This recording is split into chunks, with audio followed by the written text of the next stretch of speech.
का निवासी हूँ।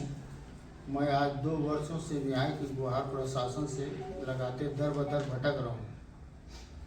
मैंने पिछले वर्ष भी प्रेस के माध्यम से न्याय की गुहार लगाया था। हमारा समाज बदनामी में धंसा हुआ है, जिसकी वजह से हम शर्मिंदा और रुसवाइयों का भी सामना करना पड़ रहा है। जैसे कि डोंगरगांव मुस्लिम समाज की पूर्व अध्यक्ष सदर अमीर निर्माण शासकीय घास भूमि को दान की जमीन बताकर अवैध ढंग से स्टाम्प पेपर में क्रय विक्रय किया है। और अभी वर्तमान अध्यक्ष रफीक खत्री व उसका भाई शकील खत्री कब्रस्तान में शासन ने मरहुमों के लिए बिजली लगाया हुआ है।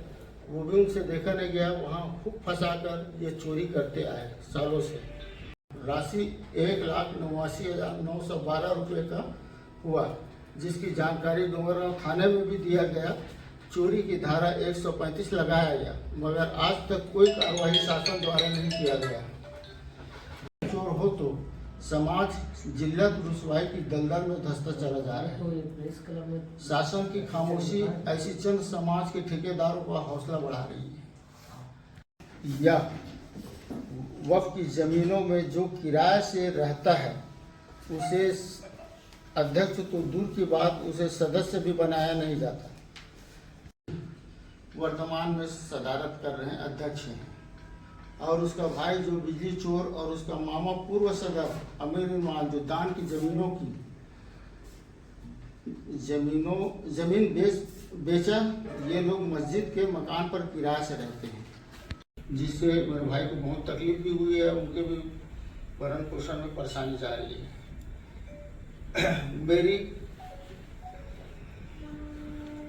मेरे ऊपर झूठा इल्जाम लगाकर एसडीएम ऑफिस में मुकदमा लगाकर 6 माह तक प्रकरण चलाया गया। मेरी गलती सिर्फ यही है कि मैंने शासन की जमीन व शासन की चोरी को बचाने की कोशिश की। मैंने माननीय जिलाधीश महोदय जी के समक्ष बड़ी आशा और उम्मीद के साथ आवेदन प्रस्तुत किया है कि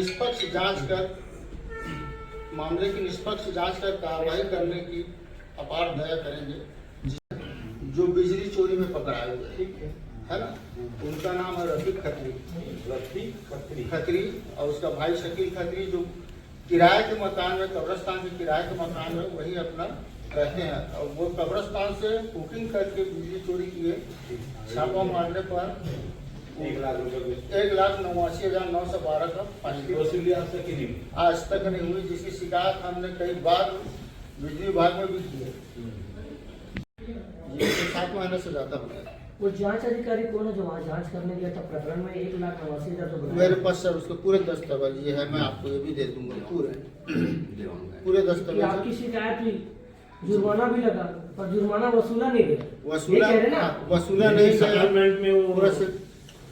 मेरा नाम अब्दुल बाबर अंसारी है। मैं डोंगरगांव का निवासी हूँ।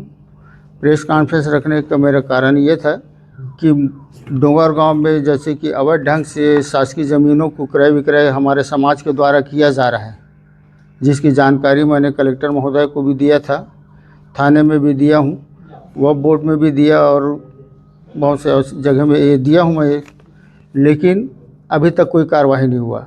हमारे समाज के द्वारा कब्रस्तान ईदगाह में जो शासन ने वहाँ पे बिजली लगाया गया है खंभा, उससे अध्यक्ष, हमारे समाज के अध्यक्ष रफीक खत्री और उसका भाई शकील खत्री वहाँ किराए के मकान में रहते हैं और वहाँ से चोरी करके पकड़ाए हैं।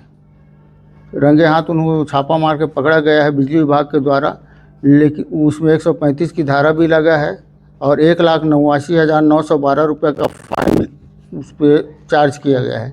लेकिन अभी तक उन्होंने उस पर कोई कार्रवाई नहीं हुआ है। इस कार्रवाई ना होने के कारण इनकी हौसला और बढ़ते जा रही है, और जिसकी वजह से आज हमारा समाज बदनाम होते जा रहा है, जिल्लत उठा रही है। ऐसे लोगों से मैं प्रशासन से हाथ जोड़ कर निवेदन करता हूं कि इन पर कार्रवाई करें, इनको छूट ना डालें। अगर छूट डालने से करते हैं तो इनकी हौसला और बढ़ते जा रहा है और ये और गलत पे गलत करते जा रहे हैं। और इस वजह से मैं इसकी जानकारी मांगा तो ये लोग मेरे को समाज से भी बहिष्कृत किए हैं। क्या चीज़ का जानकारी मांगी आप? कि वक़्फ़ की ज़मीन कहाँ कहाँ क्यों कौन दिया है, कितना है, इसकी जानकारी मैंने मांगा था। तो इसकी वजह से ये लोग बोले कि तू होता कौन है पूछने वाला, तेरी औकात क्या है, तेरे बाप भी वही था, तेरे ख़ानदान वही है, ऐसा लंद फंद बोल के उल्टा सीधा बोल के मेरे को समाज से बाहर कर दिया गया। आज 2 साल से मैं समाज से भटक रहा हूँ। मेरी बहन की शादी होने वाली थी, तो उसके लिए मेरे को ना वहाँ से निकाह पढ़ाने के लिए हाफिज़ को भेजा और ना ही मुझे सामाजिक बर्तन दिया गया। मैं बहुत ज़्यादा परेशानियों का सामना करते हुए फिर मानपुर से मैंने हाफिज़ साहब को बुलाया, वो निकाह पढ़ाए, बगल करेठी के गांव से, वहाँ से मैं बर्तन लाया सामाजिक, तब मैंने खाना बनाया। इसकी शिकायत वक्फ बोर्ड में की है आपने?